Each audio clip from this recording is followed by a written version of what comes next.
Sommes-nous seuls dans l'univers? Sommes-nous les seuls à regarder les étoiles et à nous demander s'il y a quelqu'un là-haut? Aujourd'hui, les spécialistes enquêtent sur la question de différentes façons. Certains utilisent d'immenses radiotélescopes et d'autres des sondes interplanétaires ou interstellaires. Si nous trouvons des extraterrestres, seront-ils doux et tendres? Ou les premiers d'entre eux que nous contacterons seront-ils simplement des machines réplicantes dont les créateurs seront morts depuis des millions d'années? Certains des plus grands spécialistes au monde explorent la question et sont à la recherche d'E.T.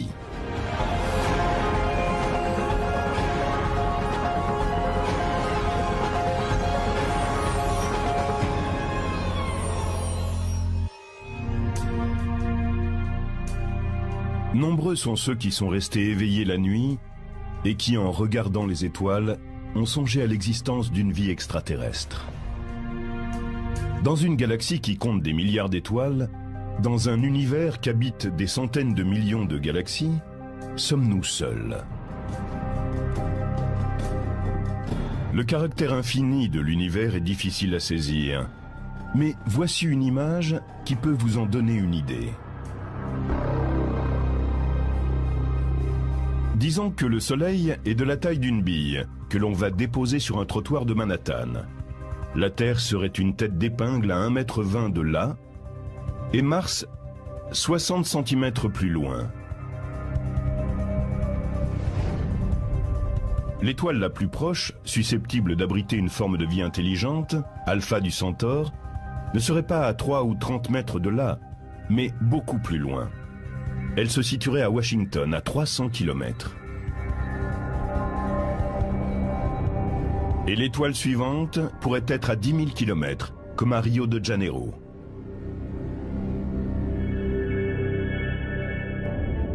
Mais si nous rencontrions par hasard des voyageurs de ces différents points du cosmos, à quoi ressembleraient-ils?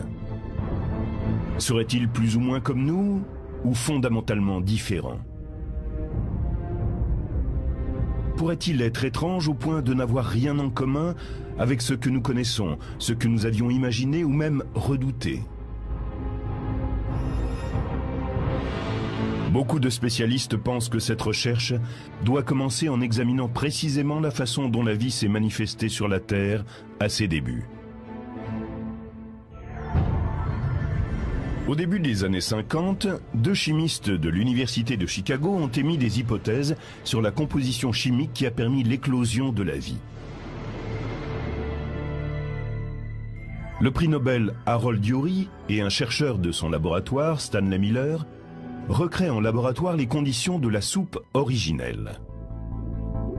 Ils injectent du méthane, de l'ammoniac gazeux, de l'hydrogène et de l'eau dans un système stérile de ballons et de tubes en verre, ces substances étant censées abonder sur la Terre lors de sa création. Si l'on met tout cela dans un récipient et qu'on y ajoute une forme d'énergie pour provoquer une réaction, que va-t-il se passer? Quelle réaction va-t-on obtenir? Miller et Urey déclenchent des étincelles entre les électrodes pour simuler des éclairs. Les résultats sont électrisants.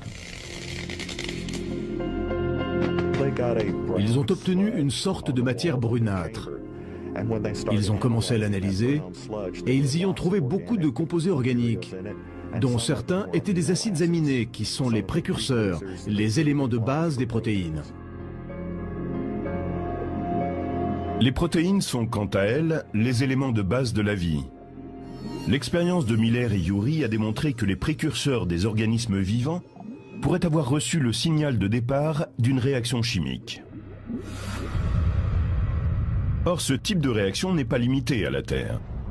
Le méthane, l'ammoniac, l'hydrogène et l'eau sont présents dans d'autres objets cosmiques de notre système solaire, et même, selon de nombreux spécialistes, à travers tout l'univers.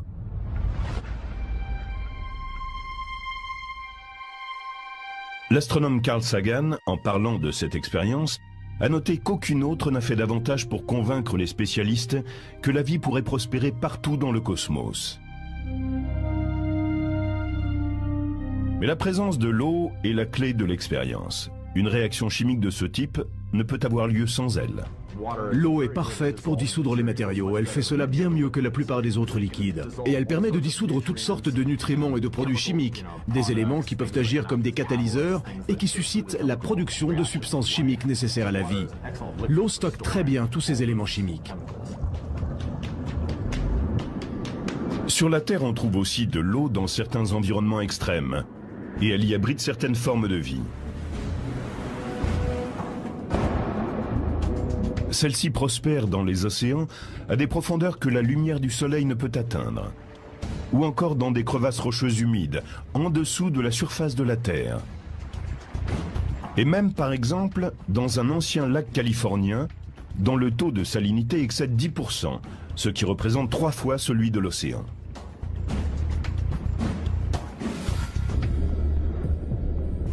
Mais la vie terrestre a aussi besoin de carbone, qui était en fait la substance principale produite par l'expérience Miller-Urey. Toutes les formes de vie que nous connaissons sont composées pour une large part de molécules de carbone. La vie a besoin d'une certaine forme de capacité à créer des molécules longues qui puissent stocker l'information. Et le carbone est formidable pour construire des molécules longues. Ainsi, par exemple, la molécule de l'ADN est faite d'1 milliard de paires de brins porteurs de base. Une molécule d'ADN de l'une de vos cellules que l'on étirerait mesurerait 1 mètre de long.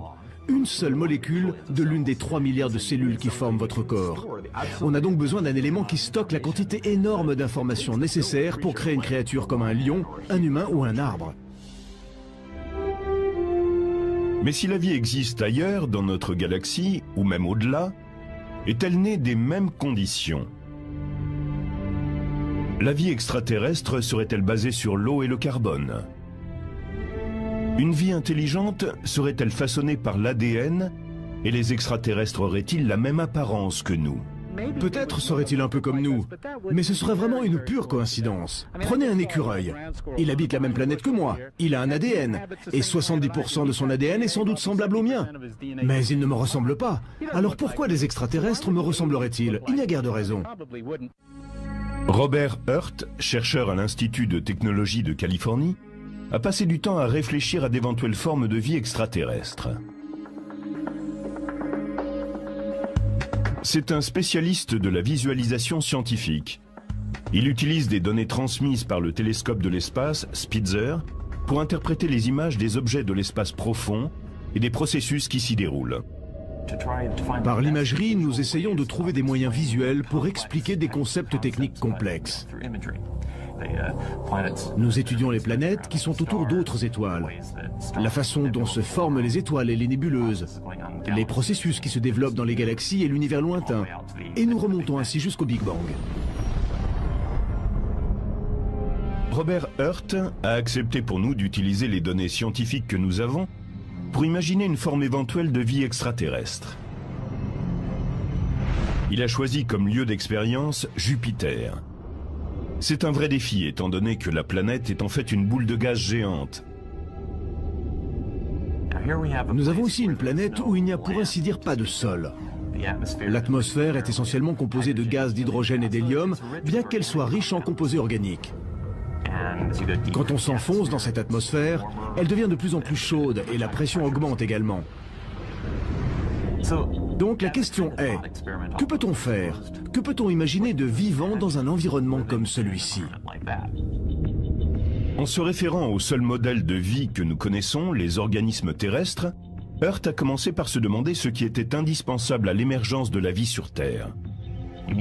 Vous avez besoin de sources d'énergie. Vous avez besoin des substances chimiques dont la vie terrestre a besoin pour construire les matériaux dont elle est faite.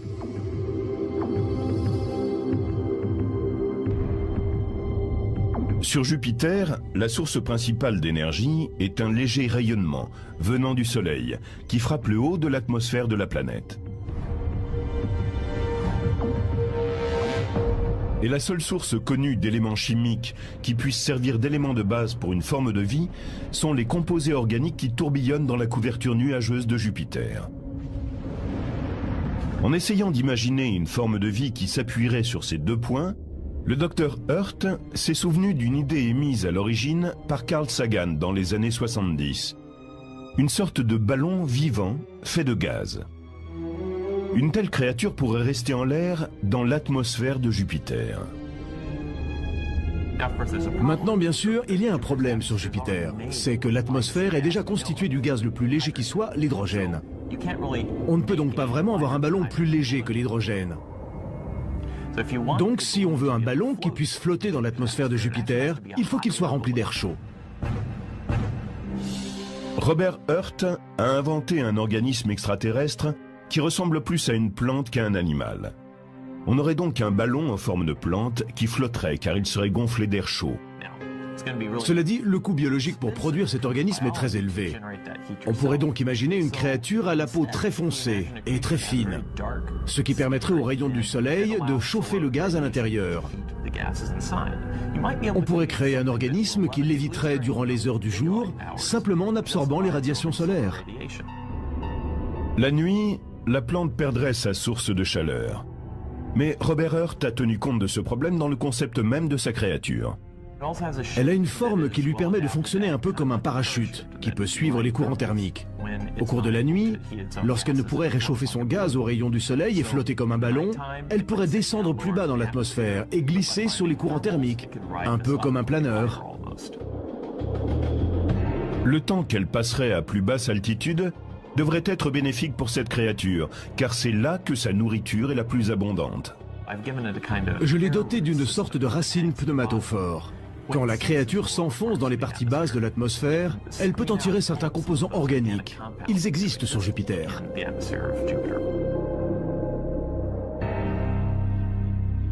Bien sûr, la création du Dr Hurt, cette plante ballon jupitérienne, n'est pour l'instant qu'un exercice inventif et divertissant, bien qu'il soit tout à fait fondé scientifiquement. Mais pour de nombreux astrobiologistes et astrogéologues, il est réaliste de penser que certaines formes de vie puissent exister à l'heure actuelle sur d'autres objets de notre système solaire.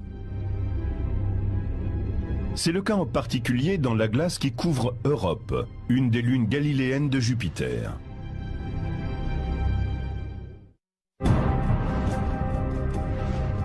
À 500 millions de kilomètres de la Terre, en orbite autour de ce géant gazeux qu'est la planète Jupiter, se trouve ce qui pourrait être le refuge de la vie extraterrestre dans notre système solaire, Europe. C'est une boule couverte de glace, de la taille de notre Lune, ce qui équivaut à un quart de la Terre. Les spécialistes pensent que la glace qui couvre cette Lune est un océan d'eau liquide. Cette hypothèse est appuyée par le fait qu'Europe conduit le champ électromagnétique émis par Jupiter. Ce phénomène de conduction est l'indice, en tous les cas nous le pensons, de la présence d'eau salée à l'intérieur d'Europe.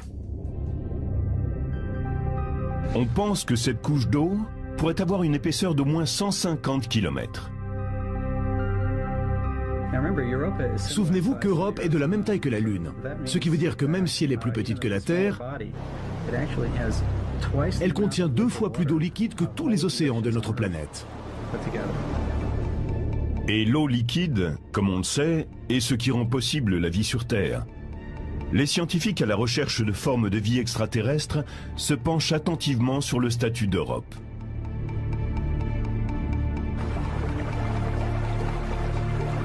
Mais comment pourrait-il y avoir de l'eau liquide, qui gèle en dessous de 0 degré Celsius, sur une Lune 4 fois plus éloignée du Soleil que la Terre? Europe trace une orbite ellipsoïdale autour de Jupiter. Parfois elle en est proche, et parfois elle s'en éloigne. Quand elle est proche de Jupiter, elle est étirée par la force de gravitation de la planète. On appelle ça un effet de marée. Et quand elle s'en éloigne, elle se rétracte. Ce qui veut dire que le corps d'Europe est continuellement en travail. La friction causée par cet étirement produit de la chaleur, tout comme une balle de caoutchouc s'échauffe quand on la comprime de façon répétée. Ce processus lié à l'effet de marée pourrait produire assez de chaleur pour garder de l'eau sous forme liquide sous la surface d'Europe. On voit d'autre part que ces étirements répétés provoquent des fractures dans sa croûte de glace. Imaginez que vous soyez en train d'essayer de changer la forme d'un œuf. Qu'arriverait-il à la coquille? Elle craquerait. C'est ainsi que lorsque nous regardons la surface d'Europe, nous voyons des lignes qui indiquent presque certainement l'emplacement de fissures. Il semble que ces fissures s'ouvrent et se ferment fréquemment, et en permettant à l'eau qui est sous la surface d'entrer en action avec la surface, elles peuvent avoir d'importantes conséquences sur une éventuelle forme de vie sur cette lune. L'eau de l'océan lunaire va se précipiter dans cette fissure, et en même temps elle gèle, enfin elle commence à geler. Quelques heures plus tard, quand la fissure se referme, elle presse cette eau gelée et de la neige fondue remonte à la surface. C'est pour cela que nous voyons sur Europe ces lignes qui, dans la plupart des cas, sont doubles et s'allongent de chaque côté de la fissure.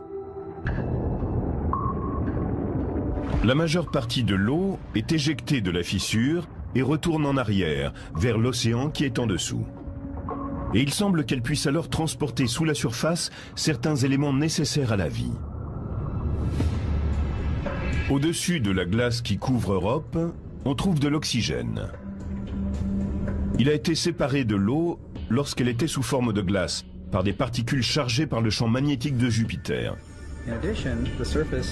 La surface d'Europe semble de plus abriter des composants organiques qui viennent de comètes et de morceaux de comètes. Voici encore un ingrédient important pour la vie.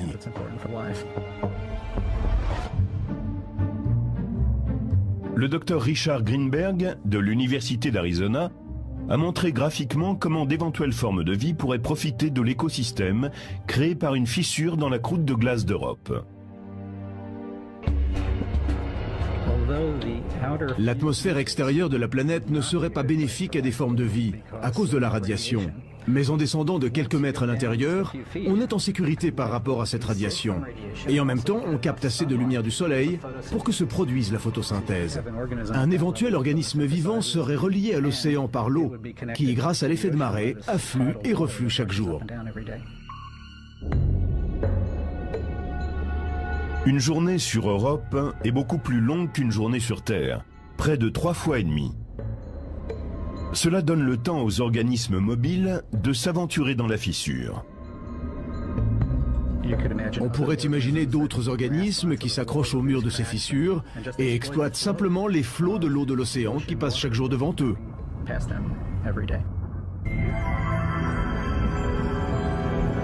Toutes les créatures semblables aux mollusques et aux méduses pourraient s'élever avec l'eau dans les fissures pour recueillir à la surface des nutriments frais.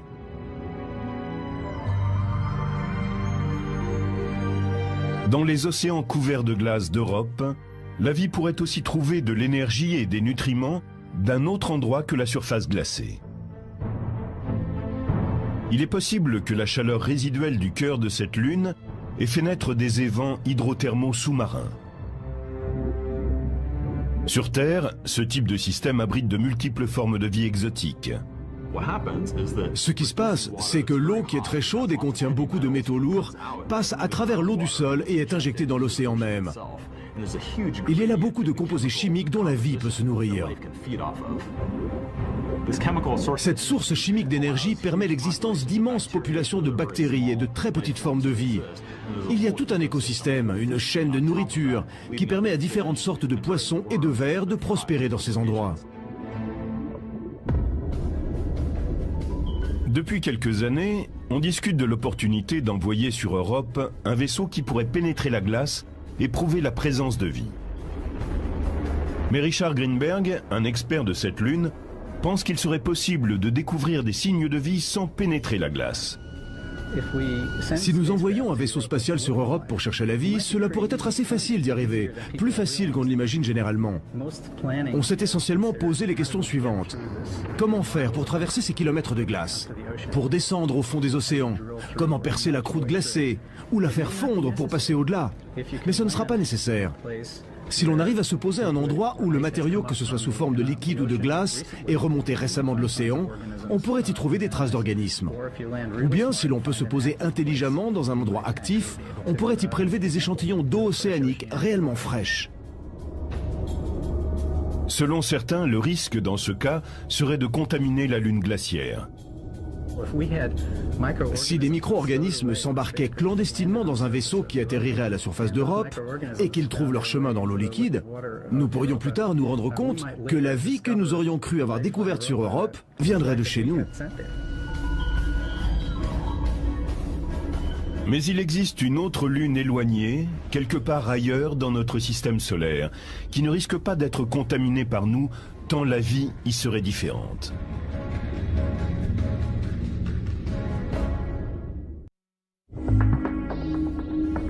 Depuis 2004, une sonde de la NASA, ainsi que la sonde Cassini-Huygens, tourne en orbite autour de Saturne et a effectué plusieurs survols de Titan, la plus grande lune de cette planète.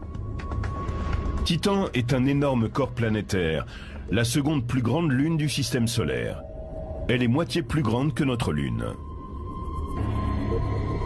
Si elle n'était pas en orbite autour de Saturne, Titan serait une planète de plein droit.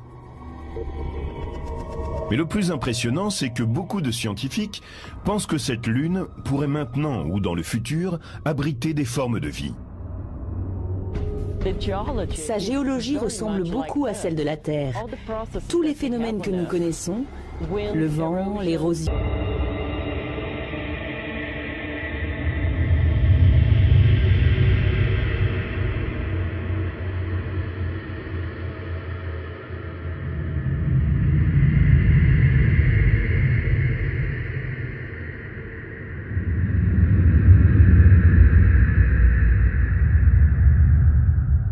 les lacs, le volcanisme, la formation des montagnes, les cratères. Nous les trouvons tous sur Titan. C'est un objet très riche en termes de géologie. Mais à 1260 km du Soleil, 6 fois plus loin que la Terre, Titan est au-delà du gel. La température moyenne à sa surface est de presque 150 degrés en dessous de 0 Fahrenheit. C'est tellement froid que l'eau gelée à la surface de Titan est comme de la pierre.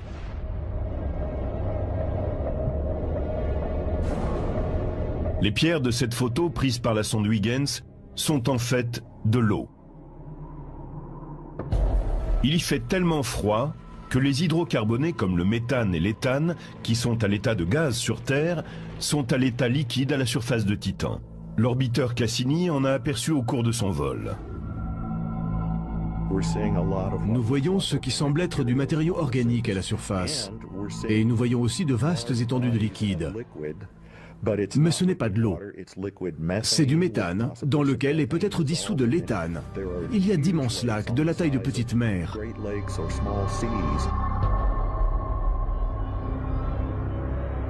Les astrobiologistes commencent à nourrir l'idée que des organismes pourraient s'être développés dans ces lacs. La vie y serait très particulière. Nous avons pensé à la vie en termes d'eau et d'eau liquide, mais pourrait-il y avoir de la vie dans les hydrocarbonés liquides? Peut-être. La vie sur Terre existe dans certains endroits très difficiles, où vous ne vous attendriez pas à trouver de la vie. Et nous appelons ces organismes extrémophiles. C'est parce qu'ils aiment vivre sous des conditions extrêmes. Par exemple, nous sommes ici sur le lac Mono, un lac très alcalin où l'on a trouvé des extrémophiles.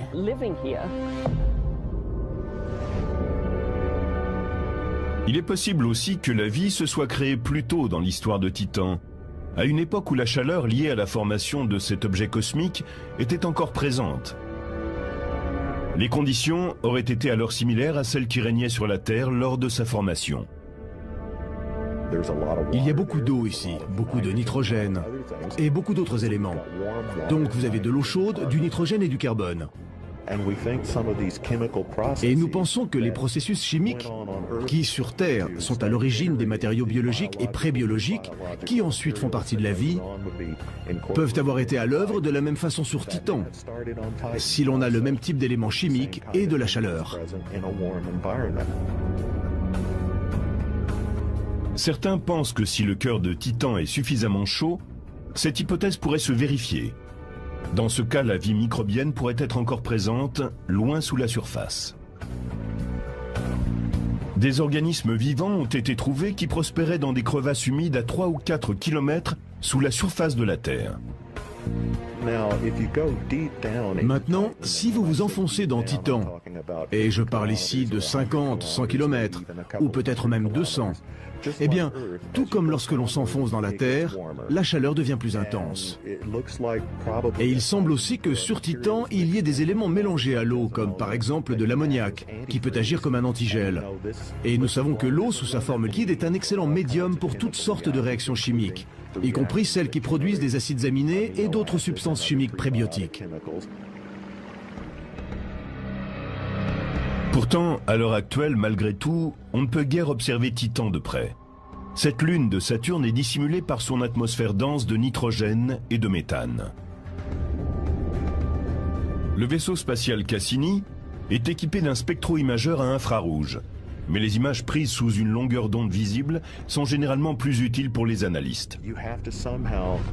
Il faut en quelque sorte contourner cette atmosphère opaque qui altère notre vision de la surface. Pour bien observer réellement ce qui se passe, et en particulier pour avoir une idée précise de la composition de tout ce que nous apercevons, il paraît évident que nous devons nous rapprocher.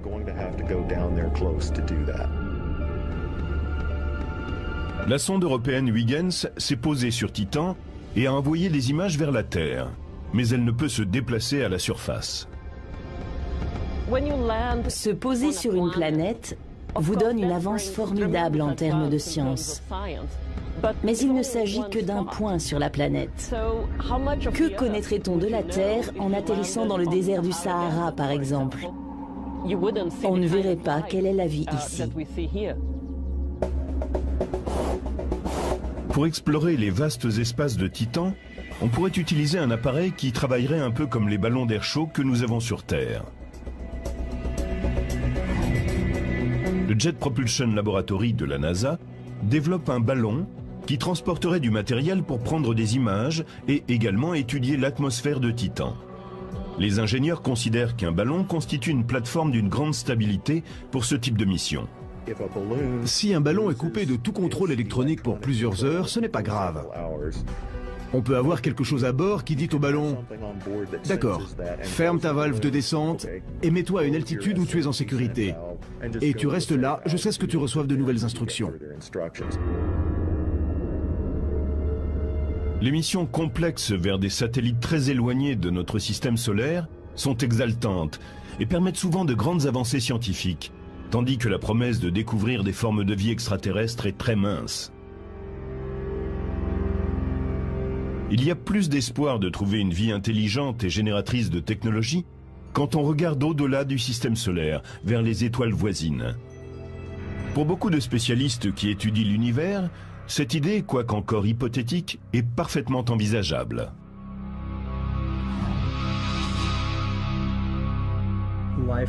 La vie tend à évoluer pour rencontrer de plus en plus de succès. Et il semble que sur Terre, une des choses qui permettent aux organismes de réussir, ce soit de devenir intelligents. Donc il me semble fort possible qu'il y ait des créatures dotées d'une certaine forme d'intelligence sur d'autres planètes. Si l'une de ces formes de vie a débuté des milliards d'années avant le système solaire, elle a peut-être pris 1 milliard d'années de plus que nous pour arriver au même point. Mais maintenant, c'est le bon moment. Et les terriens sont à l'écoute tout autour du globe avec leur radiotélescope. Oh, well, howdy doody, boys and girls! Nous envoyons des signaux dans le vide depuis des décennies. Toutes les émissions, toutes les ondes radio FM, toutes les transmissions télévisées partent vers l'infini pour l'éternité. Quelqu'un, quelque part, pourrait-il les entendre ? Et combien de temps faudrait-il à nos signaux radio pour couvrir la distance ?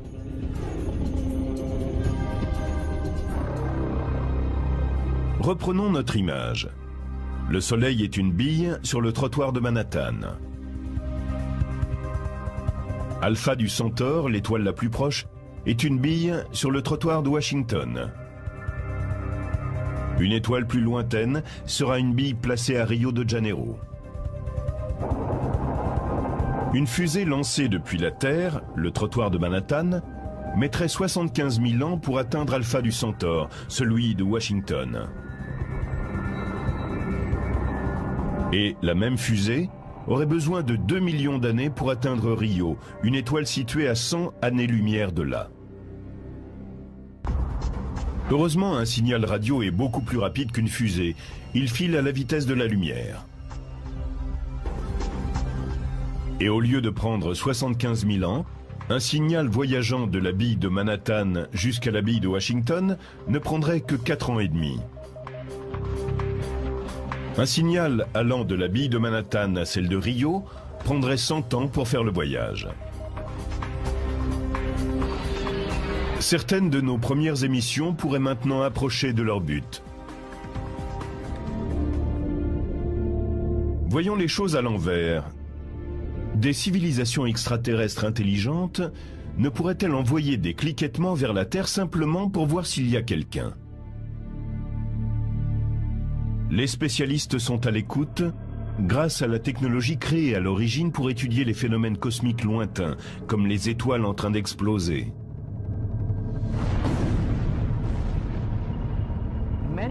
De nombreux phénomènes produisent des ondes radio. En les étudiant, on obtient des informations sur ce qu'il y a ailleurs et comment ça marche. Le fait d'utiliser les antennes radio pour étudier l'univers est une idée qui date d'avant la Seconde Guerre mondiale. Les immenses antennes radio utilisées aujourd'hui, ce qu'on appelle des radiotélescopes, sont tellement perfectionnées et sensibles qu'elles peuvent facilement détecter l'énergie d'une puce en train de dormir. Ce ne sont que de grands réflecteurs au fond. Des ondes radio arrivent et tombent autour de nous sur toute la Terre. Certaines de ces ondes radio vont donc tomber sur ces antennes. Elles se réverbèrent sur ce grand miroir et sont concentrées après vers un amplificateur très sensible. Ensuite, des signaux sont envoyés via des câbles jusqu'à une pièce de contrôle où des récepteurs sensibles analysent cette énergie des ondes radio.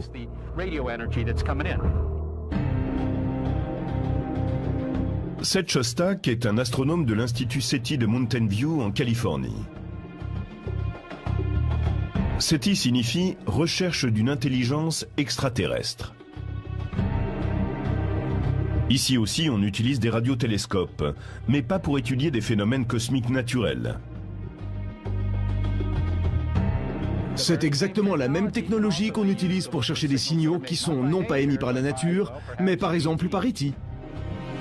Et comment fait-on la différence? Le type de signal que nous recherchons est ce qu'on appelle un signal à bande étroite. C'est un signal qui est à un seul endroit de la longueur d'onde. Il est sur une seule fréquence. C'est ce qui indique qu'il est envoyé par un émetteur et non par la nature. Bien sûr, ce ne sont pas des scientifiques qui font ce travail d'écoute, mais des ordinateurs. Nous avons des récepteurs spécialisés qui font le travail et des ordinateurs qui contrôlent les récepteurs. En général, ceux-ci contrôlent 100 millions de canaux en même temps. Si un ordinateur voit un signal qui lui paraît pouvoir être une forme de vie extraterrestre et non un radar d'aéroport ou un satellite de télécommunication, il va suivre ce signal. Et si cela commence à lui paraître intéressant, que cela peut être le grand truc qu'on attend, alors il nous contactera et attirera notre attention dessus. Pour l'instant, aucun signal de ce type n'a été détecté.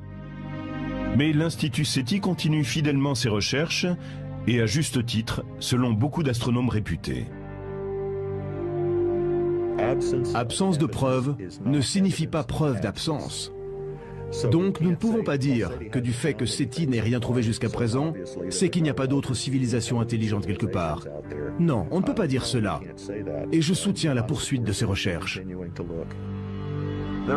Il y a des centaines de milliards d'étoiles dans notre galaxie et des centaines de milliards de galaxies dans l'univers. En considérant simplement ces chiffres, je serais surpris qu'il n'y ait pas une forme de vie intelligente quelque part dans l'univers. Mais les objets cosmiques sont si nombreux. Comment les astronomes de SETI déterminent-ils l'endroit exact où ils vont porter leurs efforts et diriger leurs télescopes? Ce qu'on veut, c'est capter des systèmes stellaires qui ont une chance de posséder une planète comme la nôtre et d'abriter une forme de vie intelligente. Mais nous ne savons pas vraiment quel type de planète dépend de ces étoiles. Nous avons une longue liste de millions d'étoiles relativement proches. C'est notre jardin cosmique et nous ne faisons que tracer notre voie parmi elles. Et qu'arriverait-il si un jour un télescope radio SETI captait un signal qui ressemblerait à ce qui pourrait être une transmission extraterrestre? Une chose que vous feriez certainement si vous captiez un signal, c'est de dire « je n'y croirais pas avant que quelqu'un d'autre l'ait vu aussi ». Parce qu'il peut y avoir des bugs dans le système informatique. Donc ce que vous feriez, au moment où vous pensez que ça a l'air réel, est d'appeler quelqu'un d'un autre observatoire radio qui a les mêmes antennes que vous. Et vous lui diriez « écoute, regarde cette partie du ciel à telle fréquence radio, regarde cette partie de la longueur d'onde, et vois si tu trouves quelque chose ». Et si c'était confirmé par 2 ou 3 observatoires, je pense qu'à ce moment-là, vous pourriez tranquillement organiser une conférence de presse. Mais si notre premier contact avec un extraterrestre ne passe pas à travers un signal radio, si E.T. arrivait sous une forme inconnue, la première délégation extraterrestre pourrait atteindre la Terre sous forme de machines tellement minuscules que nous ne pourrions les détecter à l'œil nu. Forward. You speak English. We speak every language. Depuis les années 50, les films de science-fiction mettent en scène des extraterrestres qui ressemblent à des humains. Homo sapiens. Slaves. Un type de créature a été largement popularisé dans les dernières décennies. Les ufologues enthousiastes pensent que des militaires américains ont découvert des corps issus d'un vaisseau spatial extraterrestre qui se serait écrasé dans les années 50. Ces extraterrestres présumés sont des humains de petite taille avec des têtes disproportionnées. Ce sont de petits hommes gris. En général, ils ont des grands yeux et ils ne rient pas. Peut-être qu'ils n'ont pas d'ADN, mais ils relèvent de la biologie. Ils sont vivants. Ils ont une forme anatomique facile à saisir et à accepter pour les êtres humains. Est-ce vraiment à cela que ressemblerait E.T.? Peut-être. C'est une hypothèse. Mais en même temps, je pense que dans des centaines d'années, nous pourrons inventer des machines pensantes. Et si nous le pouvons, peut-être les extraterrestres l'ont-ils déjà fait depuis longtemps. Il faut garder à l'esprit que l'univers est vaste et très ancien. Ils ont eu tout le temps. Hello, Kismet. You gonna talk to me? Les machines pensantes paraissent bien loin de nous. Pourtant, certains futurologues pensent qu'elles sont à notre porte.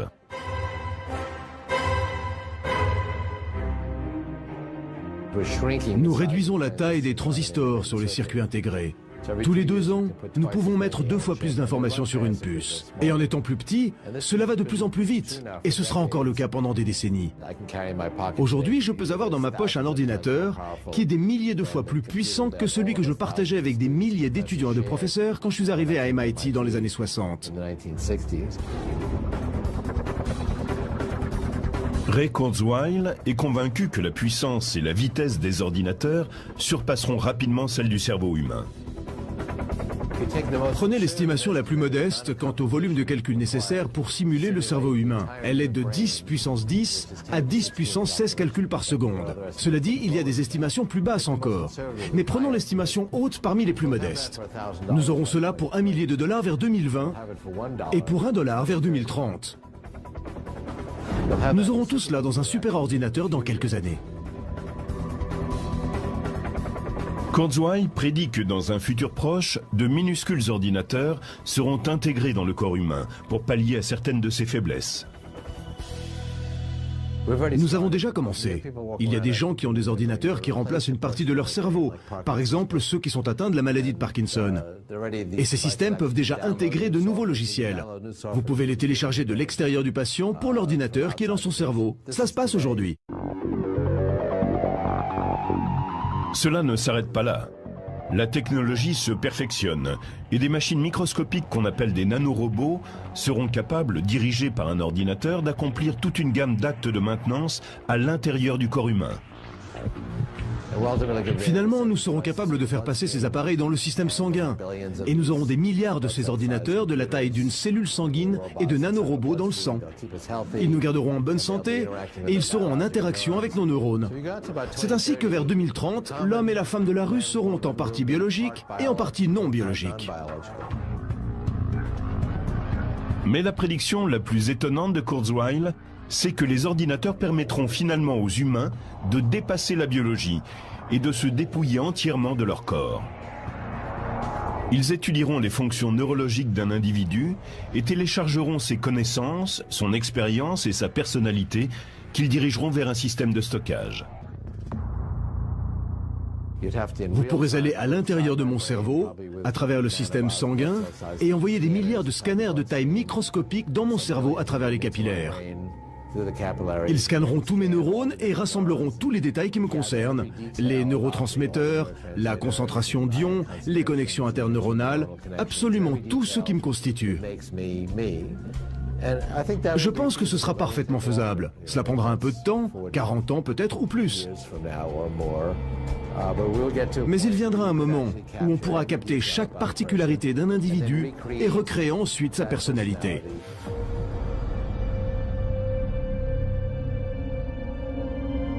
Les implications de tout cela sont bouleversantes, et parmi elles, la perspective d'immortalité. Si un système informatique meurt, ce n'est pas la fin des dossiers. Il suffit de les copier sur une nouvelle machine. Toutes les caractéristiques de votre machine peuvent être préservées. Vous pouvez en faire une copie. Les machines elles-mêmes seront assez intelligentes pour se reproduire et améliorer régulièrement leur design. Nous voyons déjà des systèmes qui se reproduisent seuls dans les ordinateurs. Par exemple, un virus, c'est une entité. Ce n'est pas physique, c'est juste un élément de logiciel, mais qui est capable de se copier lui-même. Et c'est ainsi que quelqu'un peut expulser un virus qui est en train de se copier lui-même et ensuite le propager par Internet. Voilà ce qu'est l'auto-reproduction. Et bien sûr, ces machines intelligentes, qui sont à la fois immortelles et beaucoup moins vulnérables aux radiations et autres dangers cosmiques, seraient capables de survivre à de longs voyages interstellaires. C'est un raisonnement qui amènerait Kurzweil et les autres futuristes à penser que notre première rencontre extraterrestre a plus de chances de se produire avec des machines intelligentes qu'avec des créatures biologiques. Ils n'enverront pas de grandes créatures mollassonnes, mais de petits systèmes microscopiques non biologiques. Et c'est ce que nous allons faire, nous aussi. Qu'elle soit intelligente ou non, biologique ou pas, la découverte d'une forme de vie extraterrestre serait sans doute la révélation scientifique la plus importante de l'histoire de la civilisation humaine. Certains affirment que cela pourrait même avoir une influence très positive sur la conception humaine. Je pense que cela changerait réellement notre perspective en tant qu'individu. En tout cas, cela nous montrerait que nous sommes une espèce parmi d'autres dans un monde, dans un univers, et que nous ne sommes uniques que parce que nous sommes. Et si cela ne nous donne pas la force de dépasser certaines de nos différences stupides, je ne sais pas ce qui se passera. Je pense que c'est une des meilleures choses qui pourrait nous arriver. Certains pensent qu'un éventuel contact avec une civilisation extraterrestre ne provoquerait aucune panique dans les rues. At the proper moment, the invasion will be launched from our platforms. I'm getting out of here. Stay where you are. Je pense que les humains sont beaucoup plus prêts qu'on ne le pense à rencontrer des extraterrestres. Nous sommes beaucoup plus souples et ouverts à ce genre de choses. Et l'idée selon laquelle nous serions en proie à la panique et que notre société exploserait me paraît bien réductrice. Mais si nous ne trouvons jamais de réponse, si nous n'entendons jamais de signaux extraterrestres, si nous ne rencontrons jamais d'espèces intelligentes en dehors de la nôtre, dans ce cas, le silence est aussi à sa manière une réponse d'une grande profondeur. Il nous dit que la vie est unique, que la vie intelligente est précieuse, et que tel un trésor, elle doit être protégée à tout prix. Sommes-nous vraiment seuls ? C'est peut-être la question la plus importante que nous puissions nous poser à propos de l'univers.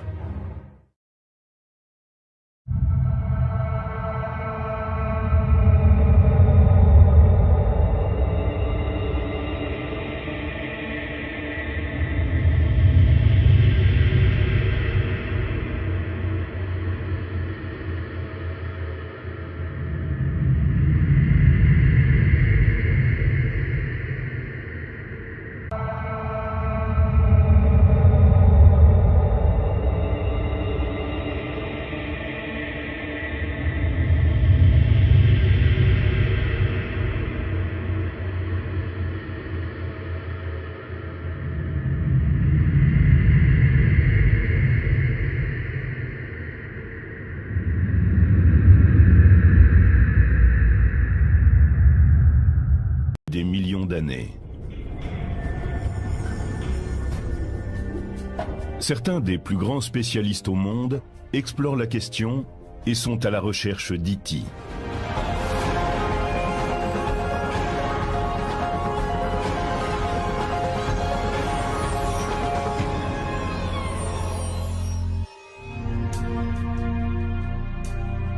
Nombreux sont ceux qui sont restés éveillés la nuit et qui, en regardant les étoiles, ont songé à l'existence d'une vie extraterrestre. Dans une galaxie qui compte des milliards d'étoiles, dans un univers qu'habitent des centaines de millions de galaxies, sommes-nous seuls? Le caractère infini de l'univers est difficile à saisir, mais voici une image qui peut vous en donner une idée. Disons que le Soleil est de la taille d'une bille que l'on va déposer sur un trottoir de Manhattan. La Terre serait une tête d'épingle à 1,20 m de là, et Mars 60 cm plus loin. L'étoile la plus proche, susceptible d'abriter une forme de vie intelligente, Alpha du Centaure, ne serait pas à 3 ou 30 mètres de là, mais beaucoup plus loin. Elle se situerait à Washington, à 300 km. Et l'étoile suivante pourrait être à 10 000 km, comme à Rio de Janeiro.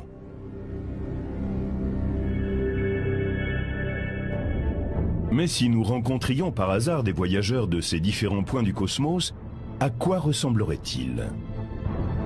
Seraient-ils plus ou moins comme nous, ou fondamentalement différents?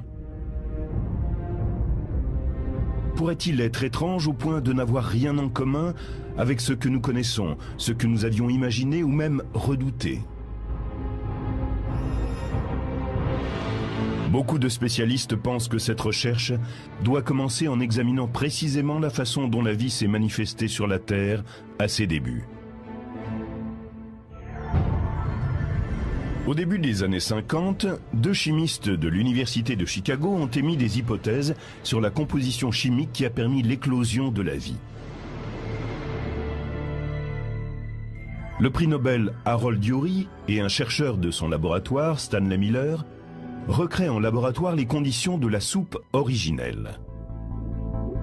Ils injectent du méthane, de l'ammoniac gazeux, de l'hydrogène et de l'eau dans un système stérile de ballons et de tubes en verre, ces substances étant censées abonder sur la Terre lors de sa création. Si l'on met tout cela dans un récipient et qu'on y ajoute une forme d'énergie pour provoquer une réaction, que va-t-il se passer? Quelle réaction va-t-on obtenir? Miller et Urey déclenchent des étincelles entre les électrodes pour simuler des éclairs. Les résultats sont électrisants. Ils ont obtenu une sorte de matière brunâtre.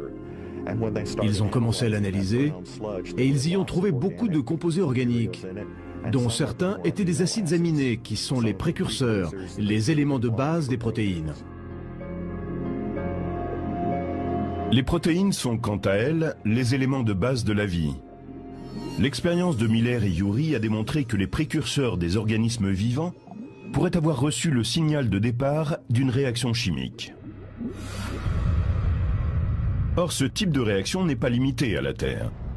Le méthane, l'ammoniac, l'hydrogène et l'eau sont présents dans d'autres objets cosmiques de notre système solaire, et même, selon de nombreux spécialistes, à travers tout l'univers.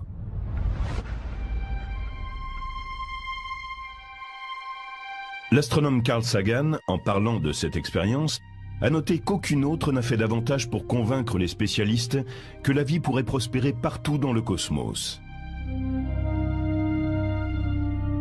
Mais la présence de l'eau est la clé de l'expérience. Une réaction chimique de ce type ne peut avoir lieu sans elle.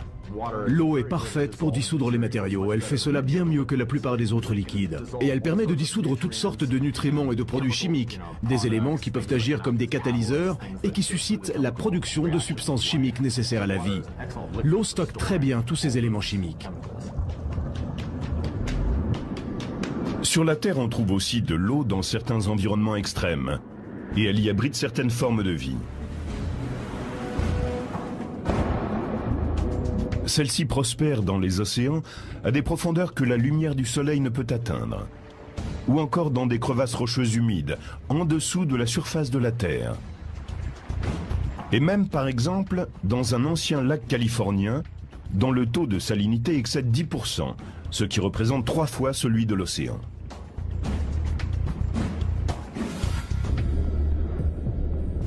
Mais la vie terrestre a aussi besoin de carbone, qui était en fait la substance principale produite par l'expérience Miller-Urey. Toutes les formes de vie que nous connaissons sont composées pour une large part de molécules de carbone. La vie a besoin d'une certaine forme de capacité à créer des molécules longues qui puissent stocker l'information. Et le carbone est formidable pour construire des molécules longues. Ainsi, par exemple, la molécule de l'ADN est faite d'1 milliard de paires de brins porteurs de base. Une molécule d'ADN de l'une de vos cellules que l'on étirerait mesurerait 1 mètre de long. Une seule molécule de l'une des 3 milliards de cellules qui forment votre corps. On a donc besoin d'un élément qui stocke la quantité énorme d'informations nécessaires pour créer une créature comme un lion, un humain ou un arbre. Mais si la vie existe ailleurs, dans notre galaxie, ou même au-delà, est-elle née des mêmes conditions ? La vie extraterrestre serait-elle basée sur l'eau et le carbone ? Une vie intelligente serait-elle façonnée par l'ADN et les extraterrestres auraient-ils la même apparence que nous ? Peut-être serait-il un peu comme nous, mais ce serait vraiment une pure coïncidence. Prenez un écureuil. Il habite la même planète que moi. Il a un ADN. Et 70% de son ADN est sans doute semblable au mien. Mais il ne me ressemble pas. Alors pourquoi les extraterrestres me ressembleraient-ils? Il n'y a guère de raison. Robert Hurt, chercheur à l'Institut de technologie de Californie, a passé du temps à réfléchir à d'éventuelles formes de vie extraterrestres. C'est un spécialiste de la visualisation scientifique. Il utilise des données transmises par le télescope de l'espace, Spitzer, pour interpréter les images des objets de l'espace profond et des processus qui s'y déroulent. Par l'imagerie, nous essayons de trouver des moyens visuels pour expliquer des concepts techniques complexes. Nous étudions les planètes qui sont autour d'autres étoiles, la façon dont se forment les étoiles et les nébuleuses, les processus qui se développent dans les galaxies et l'univers lointain, et nous remontons ainsi jusqu'au Big Bang. Robert Hurt a accepté pour nous d'utiliser les données scientifiques que nous avons pour imaginer une forme éventuelle de vie extraterrestre.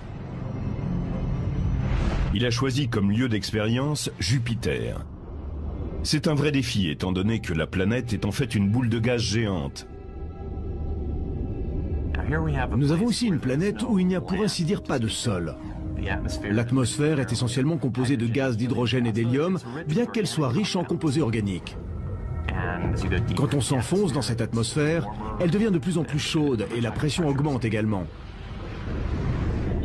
Donc la question est, que peut-on faire? Que peut-on imaginer de vivant dans un environnement comme celui-ci? En se référant au seul modèle de vie que nous connaissons, les organismes terrestres, Hurt a commencé par se demander ce qui était indispensable à l'émergence de la vie sur Terre. Vous avez besoin de sources d'énergie. Vous avez besoin des substances chimiques dont la vie terrestre a besoin pour construire les matériaux dont elle est faite.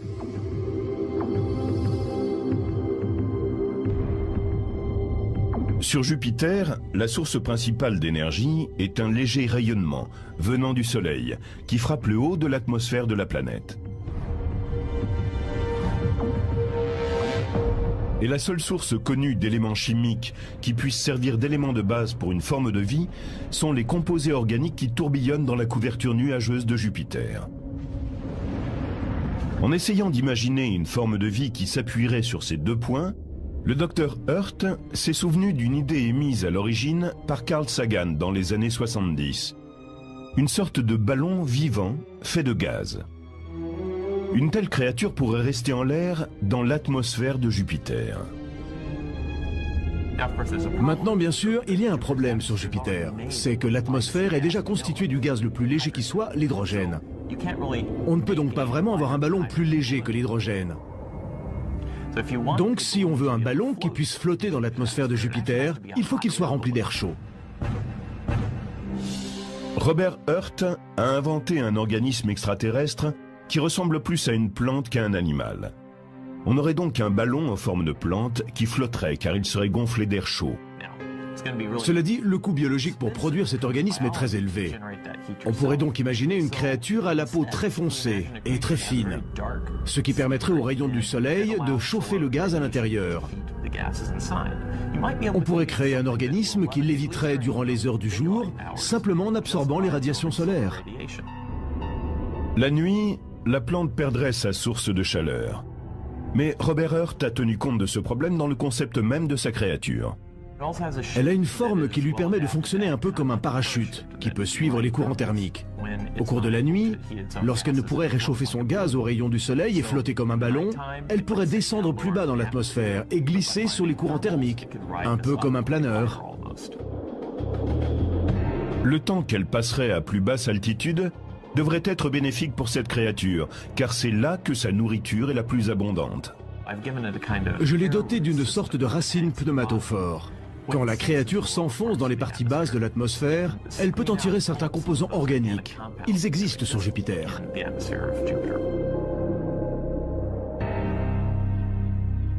Bien sûr, la création du Dr Hurt, cette plante ballon jupitérienne, n'est pour l'instant qu'un exercice inventif et divertissant, bien qu'il soit tout à fait fondé scientifiquement. Mais pour de nombreux astrobiologistes et astrogéologues, il est réaliste de penser que certaines formes de vie puissent exister à l'heure actuelle sur d'autres objets de notre système solaire. C'est le cas en particulier dans la glace qui couvre Europe, une des lunes galiléennes de Jupiter.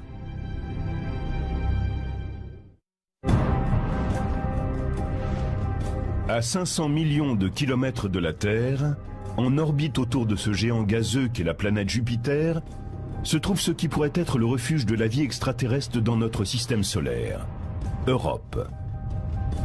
C'est une boule couverte de glace, de la taille de notre Lune, ce qui équivaut à un quart de la Terre. Les spécialistes pensent que la glace qui couvre cette Lune est un océan d'eau liquide. Cette hypothèse est appuyée par le fait qu'Europe conduit le champ électromagnétique émis par Jupiter. Ce phénomène de conduction est l'indice, en tous les cas nous le pensons, de la présence d'eau salée à l'intérieur d'Europe. On pense que cette couche d'eau pourrait avoir une épaisseur d'au moins 150 km. Souvenez-vous qu'Europe est de la même taille que la Lune, ce qui veut dire que même si elle est plus petite que la Terre, elle contient 2 fois plus d'eau liquide que tous les océans de notre planète. Et l'eau liquide, comme on le sait, est ce qui rend possible la vie sur Terre. Les scientifiques à la recherche de formes de vie extraterrestres se penchent attentivement sur le statut d'Europe.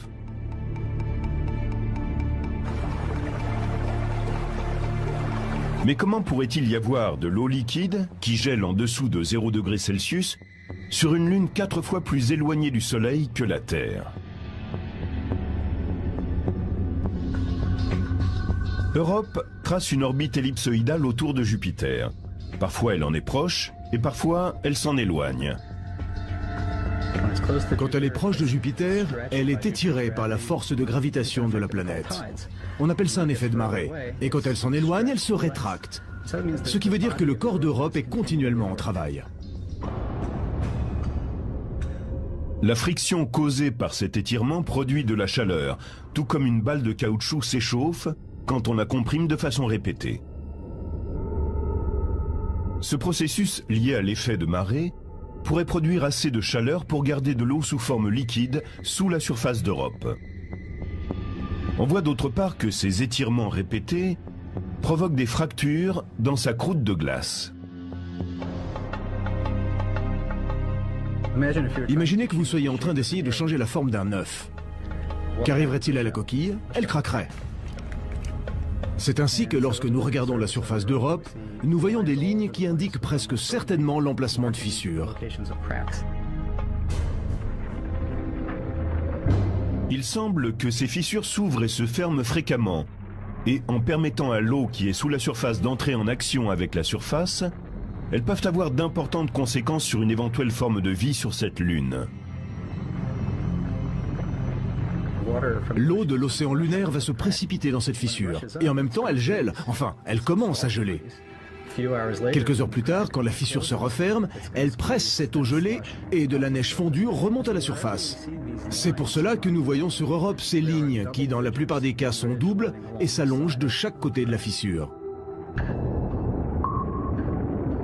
La majeure partie de l'eau est éjectée de la fissure et retourne en arrière, vers l'océan qui est en dessous. Et il semble qu'elle puisse alors transporter sous la surface certains éléments nécessaires à la vie.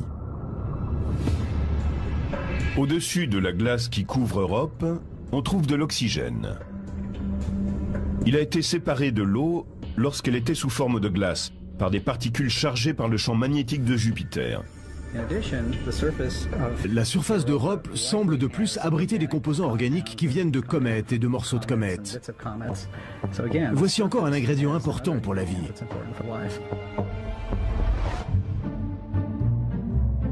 Le docteur Richard Greenberg, de l'Université d'Arizona, a montré graphiquement comment d'éventuelles formes de vie pourraient profiter de l'écosystème créé par une fissure dans la croûte de glace d'Europe.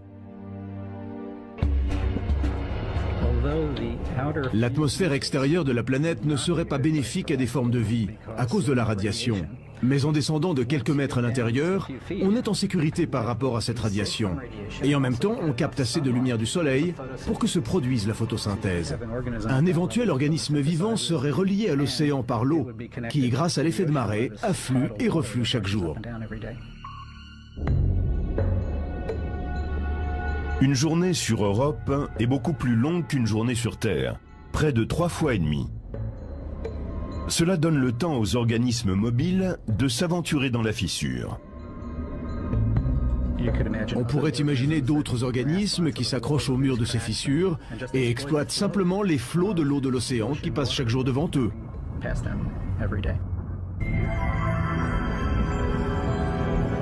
Toutes les créatures semblables aux mollusques et aux méduses pourraient s'élever avec l'eau dans les fissures pour recueillir à la surface des nutriments frais.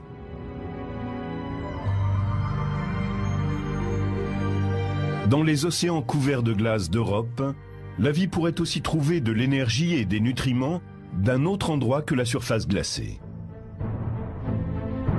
Il est possible que la chaleur résiduelle du cœur de cette lune ait fait naître des évents hydrothermaux sous-marins. Sur Terre, ce type de système abrite de multiples formes de vie exotiques. Ce qui se passe, c'est que l'eau qui est très chaude et contient beaucoup de métaux lourds passe à travers l'eau du sol et est injectée dans l'océan même. Il y a là beaucoup de composés chimiques dont la vie peut se nourrir. Cette source chimique d'énergie permet l'existence d'immenses populations de bactéries et de très petites formes de vie. Il y a tout un écosystème, une chaîne de nourriture, qui permet à différentes sortes de poissons et de vers de prospérer dans ces endroits. Depuis quelques années, on discute de l'opportunité d'envoyer sur Europe un vaisseau qui pourrait pénétrer la glace et prouver la présence de vie. Mais Richard Greenberg, un expert de cette lune, pense qu'il serait possible de découvrir des signes de vie sans pénétrer la glace. Si nous envoyons un vaisseau spatial sur Europe pour chercher la vie, cela pourrait être assez facile d'y arriver, plus facile qu'on ne l'imagine généralement. On s'est essentiellement posé les questions suivantes. Comment faire pour traverser ces kilomètres de glace? Pour descendre au fond des